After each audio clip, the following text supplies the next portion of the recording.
اعوذ باللہ من الشیطان الرجیم، بسم اللہ الرحمن الرحیم۔ السلام علیکم۔ دا اسلامک وارئرز چینل میں خوش آمدید۔ ارشاد نبوی مصطفیٰ صلی اللہ علیہ وآلہ وسلم ہے کہ خالد، تیری عقل و دانش اور فہم و فراست کی بنا پر مجھے بہت امید تھی کہ تم ایک نہ ایک دن ضرور اسلام قبول کر لو گے۔ اہل کفار سے 125 ناقابل شکست جنگیں لڑنے والے تاریخ اسلام کے نامور فرزند، عظیم المرتبہ مجاہد، سپہ سالار اور اللہ تعالیٰ کی ناقابل شکست تلوار کی داستان جو اللہ نے مشرکین اور کفار کے لیے بے نیام کر دی تھی۔ حضرت خالد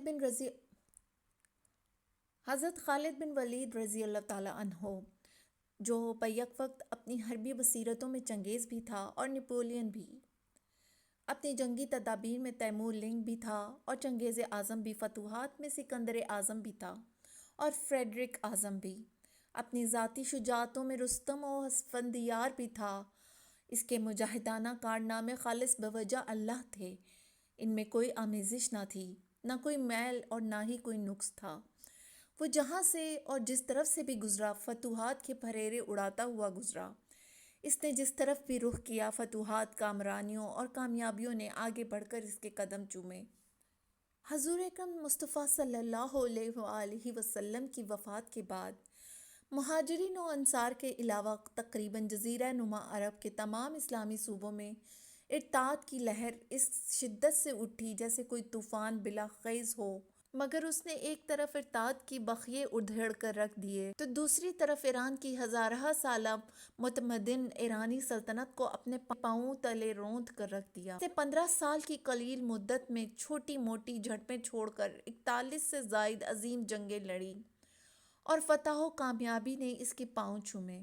اس بھری دنیا میں سیدنا خالد سیف اللہ رضی اللہ تعالیٰ عنہ سے پہلے اتنا عظیم فاتح ہوا نہ بعد میں، وہ تاریخ عالم کا ایک زندہ و تابندہ فاتح تھا۔ سامعین کرام، ہم سیدنا خالد سیف اللہ رضی اللہ تعالیٰ عنہ کی حیات مبارکہ کو 5 ادوار میں تقسیم کر سکتے ہیں۔ پہلا دور اسلام قبول کرنے سے پہلے کا، دوسرا دور حضور خاتم المعصومین صلی اللہ علیہ وآلہ وسلم کی حیات طیبہ میں آپ کے کارنامے، خلیفہ رسول اکرم مصطفیٰ صلی اللہ علیہ وآلہ وسلم سیدنا صدیق اکبر رضی اللہ تعالیٰ عنہ کی خلافت کے زمانے میں آپ کے مجاہدانہ کارنامے۔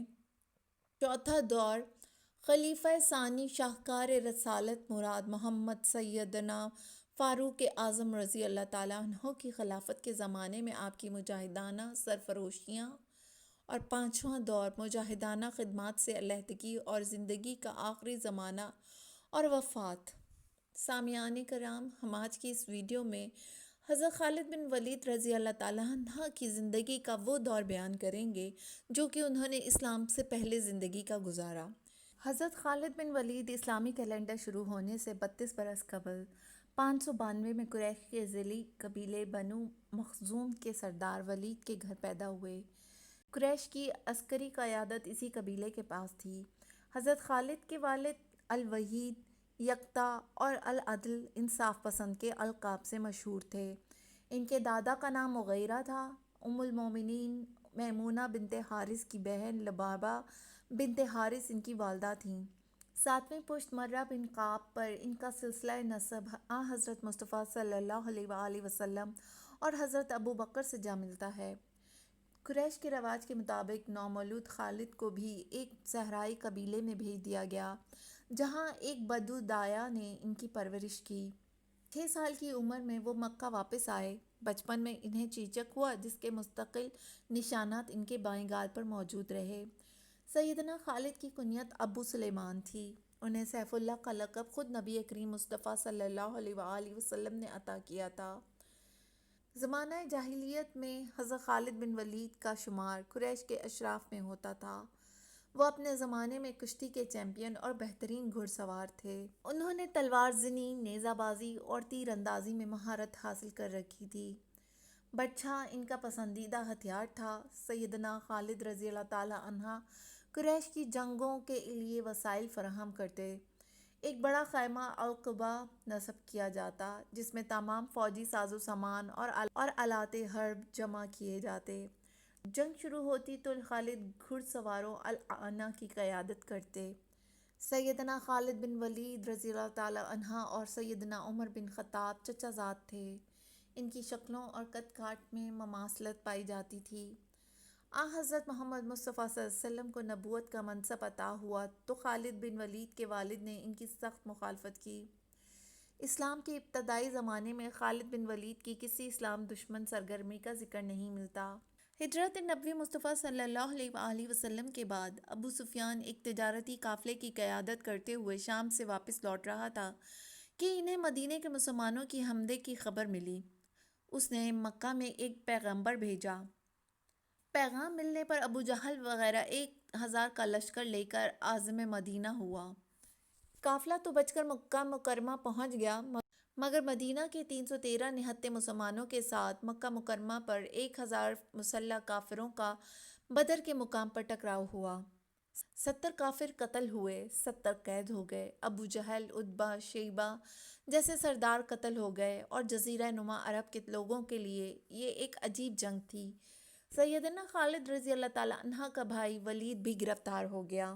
انہوں نے جنگ بدر میں بھی حصہ نہ لیا، البتہ ان کے بھائی ولید بن ولید مشرکین کی طرف سے لڑے اور مسلمانوں کی قید میں آئے۔ تب خالد بن ولید اور ان کے تیسرے بھائی ہاشم بن ولید کو فدیہ دے کر چھڑانے کے لیے مدینہ گئے۔ انہوں مکہ لوٹ رہے تھے تو ان کے بھائی ولید مدینہ واپس چلے گئے اور اسلام قبول کر لیا۔ اس کے بعد احد کی جنگ کا معرکہ کفر و اسلام کا یہ دوسرا معرکہ تھا۔ کفار مکہ کو بدر میں جس ہزیمت کا سامنا کرنا پڑا تھا، اس نے ان کے دلوں میں انتقام کی آگ شعلہ زن کر دی تھی۔ مکہ کی سرداری اموی سردار ابو سفیان کے سر تھی۔ بدر کا تمام مال غنیمت نئی جنگ کے لیے وقف کر دیا گیا اور 3000 کا لشکر لے کر ابو سفیان عازم مدینہ ہوا اور یہ لشکر احد کے مقام تک پہنچ گیا۔ جنگ احد میں بھی خالد بن ولید نے اہم رول ادا کیا۔ وہ مشرکین کے 2 گھڑ سواروں پر مشتمل اس دستے کے میمنہ کے قائد تھے جس کا علم طلحہ بن عثمان نے اٹھا رکھا تھا۔ اس کے میسرہ کی کمان اکرمہ بن ابو جہل کے پاس تھی۔ مسلمانوں کے پاس ایک گھوڑا بھی نہ تھا۔ حضور اکرم صلی اللہ علیہ وسلم نے اپنی عقب کی پہاڑی پر 50 صحابہ رضی اللہ تعالیٰ عنہ کا ایک دستہ حفاظت کے لیے متعین کیا۔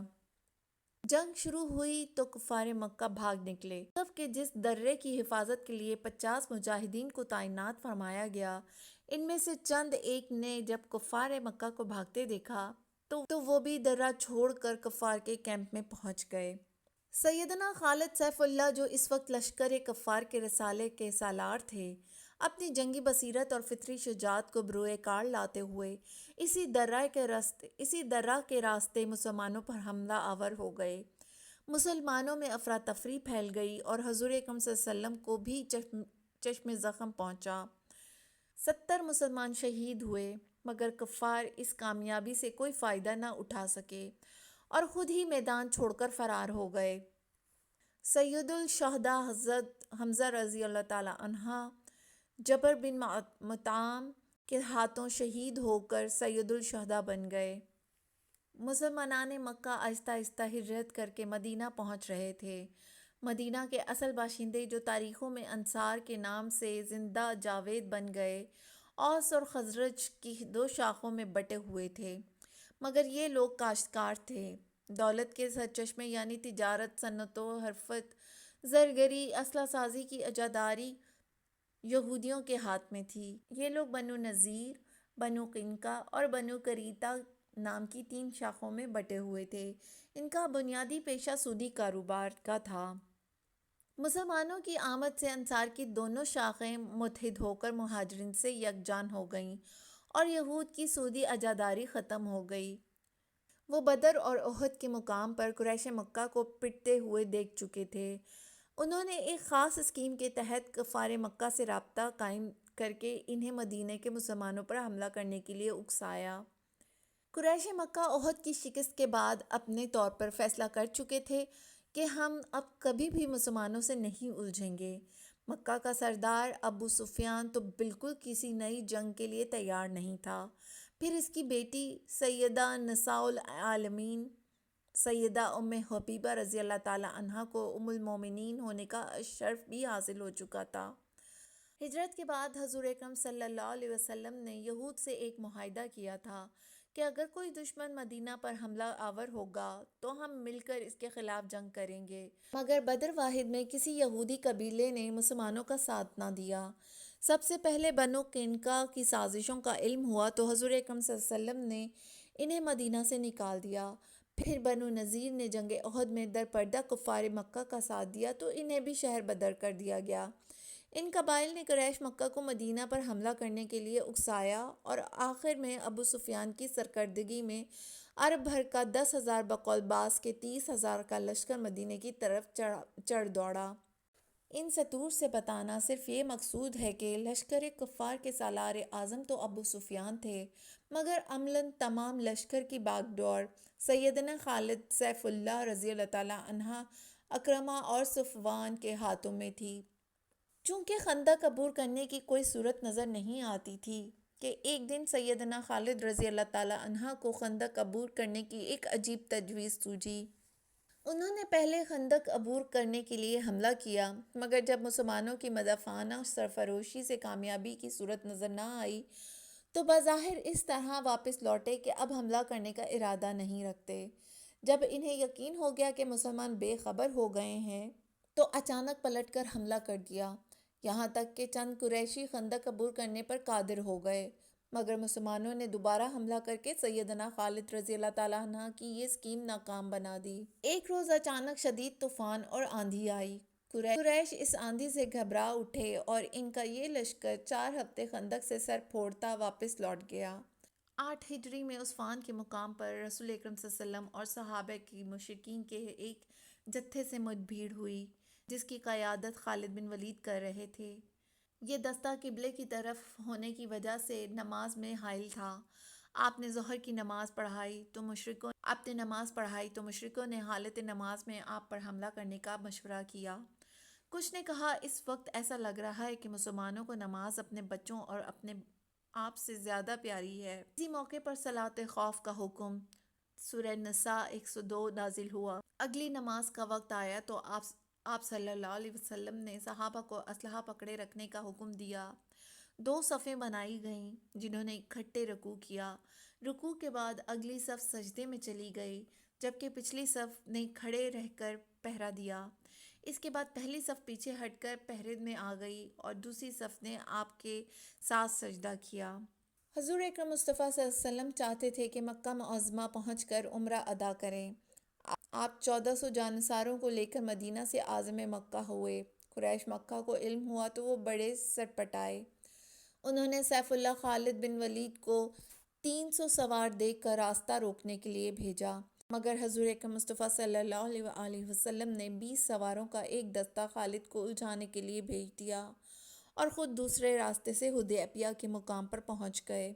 جنگ خندق اہل اسلام کے خلاف خالد بن ولید کی آخری جنگ تھی۔ اس میں بھی انہوں نے کفار کے گھڑ سواروں کی قیادت کی۔ امید کرتے ہیں کہ آپ کو آج کی یہ ویڈیو بہت پسند آئی ہوگی۔ ویڈیو اچھی لگے تو اسے لائک کرنے کے ساتھ ساتھ اپنے دیگر دوستوں کے ساتھ بھی شیئر کر دیجیے اور ہمارے چینل دی اسلامک واریئرز کو سبسکرائب کرنا نہ بھولیں۔